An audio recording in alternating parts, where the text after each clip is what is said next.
Ukraine की फौज ने कैसा पासवर्ड हैक कर दिया है जिसकी वजह से ज़ेलेंस्की का डर 10 गुना बढ़ चुका है। यहाँ ज़ेलेंस्की को अब इस युद्ध में ब्लैकमेलिंग का डर सता रहा है। बताया जा रहा है कि पुतिन की सेना ने हिमार्स की खामियों का पता लगा लिया और वो उस वक्त का इंतजार कर रहे हैं जब ज़ेलेंस्की की सेना पर बड़ा हमला किया जाए, क्योंकि वो हिमार्स ही है जिसके दम पर ज़ेलेंस्की की सेना ने यूक्रेन पर कहर बरपाया।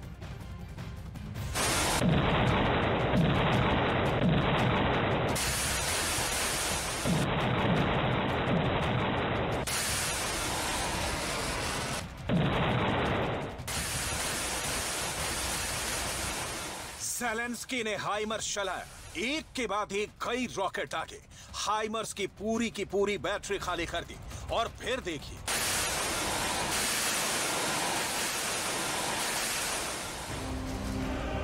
क्या हुआ, रूस के फौजी ठिकाने का यह हाल।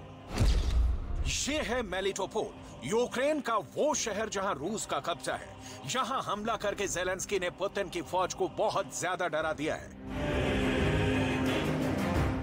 ज़ेलेंस्की का दावा है कि इस हमले में रूस के करीब 200 सैनिक मारे गए हैं, लेकिन उनके दावे पर मोहर लगाएगा कौन? हालांकि पुतिन के लिए बड़ा सवाल यह है कि मेलिटोपोल पर हमला कहां से हो रहा है। रूस हाइमर्स के हमले को रोकने में क्यों नाकाम हो रहा है? पुतिन ऐसे हमलों को रोकने के लिए क्या करेंगे? मैप पर देखेंगे तो पाएंगे कि मेलिटोपोल से खेरसॉन की दूरी है 200 किलोमीटर और यहां से हमला करने के लिए ज़ेलेंस्की को चाहिए लॉन्ग रेंज रॉकेट, जबकि उनके पास 90 किलोमीटर रेंज वाले ही रॉकेट हैं। इसलिए यह हमला नीप्रो नदी के सबसे नजदीकी किनारे डोडचैनी का फासला है 90 किलोमीटर और यहां से यह हमला मुमकिन है।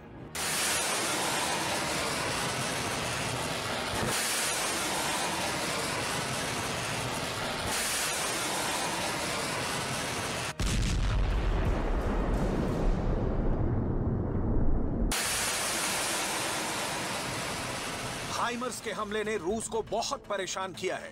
खेरसॉन से भी रूस को इसीलिए पीछे हटना पड़ा क्योंकि यूक्रेन ने हाइमर्स के इतने रॉकेट बरसाए कि पुतिन की फौज उनके सामने टिक नहीं पाई।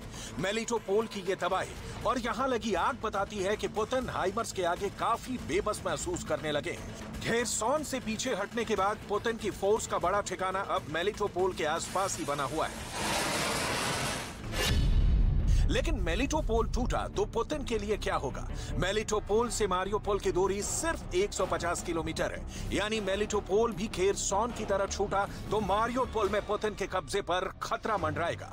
मेलिटोपोल से क्राइमिया पेनिनसुला की दूरी सिर्फ 100 किलोमीटर है और पुतिन मेलिटोपोल भी हारे तो क्राइमिया को ज़ेलेंस्की घेर सकते हैं और ये पुतिन की बहुत बड़ी हार होगी जिसका सदमा वो नहीं झेल पाएंगे।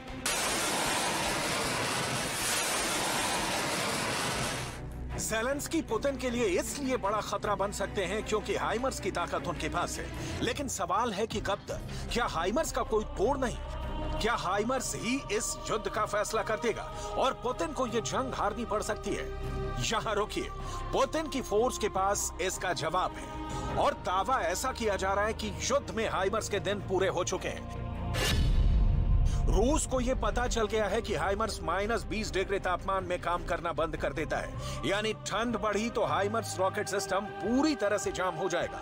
-20 डिग्री का मतलब ऐसी ठंड जब मशीन तक जम जाती है। यह हाइमर्स का पासवर्ड हैक करने जैसा है और पुतिन ने ऐसा करके ज़ेलेंस्की को बहुत बड़ी टेंशन में डाल दिया है। इसका मतलब यह है कि ठंड बढ़ते बढ़ते हाइमर्स एक सिटिंग डक बनकर रह जाएगा।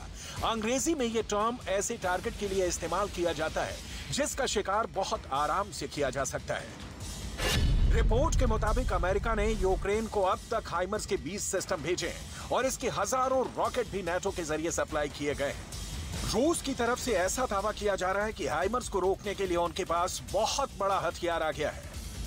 यह हथियार कोई नया एयर डिफेंस सिस्टम नहीं बल्कि एक नया सॉफ्टवेयर है जिससे उन्होंने अपने एयर डिफेंस सिस्टम को अपग्रेड कर दिया है। यह सॉफ्टवेयर अब हाइमर्स के रॉकेट को रोकने में ज्यादा सटीक साबित हो रहा है। यह हाइमर्स की रॉकेट की ट्रेजेक्ट्री यानी उसके फ्लाइट पाथ को ज्यादा बेहतर तरीके से ट्रैक करके उसे रोक सकता है।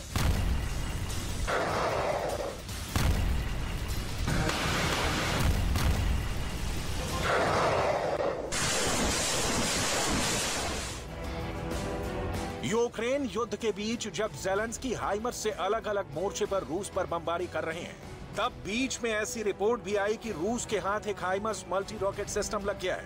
इसके बाद रूस ने इस सिस्टम को बारीकी से देखा और इसकी खूबियों और कमियों को बहुत अच्छी तरह से परखा, और जो बात फिर सामने आई उसने रूस को चौंका कर रख दिया।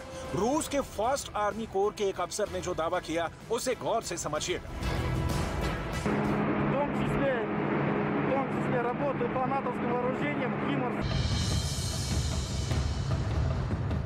रूस ने हाइमर्स के रॉकेट को भी जांचा परखा। उसके रॉकेट के हिस्से रूस के लैब में भेजे गए और उससे बहुत चौंकाने वाली बातें पता चली हैं।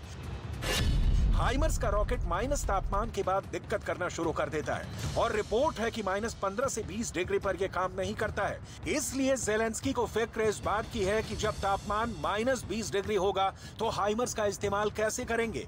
यूक्रेन के कई हिस्सों में सर्दी के दौरान तापमान -25 से 30 डिग्री तक चला जाता है और यही वो वक्त होगा जिसका पुतिन को इंतजार है। जब पूरा यूक्रेन बर्फ से घिरा होगा तब हाइमर्स के लिए रॉकेट फायर करके अपनी पोजीशन बदलना भी आसान नहीं होगा और ऐसे में ये रूस के जवाबी हमलों का टारगेट बन सकता है। इसलिए हाइमर्स के लिए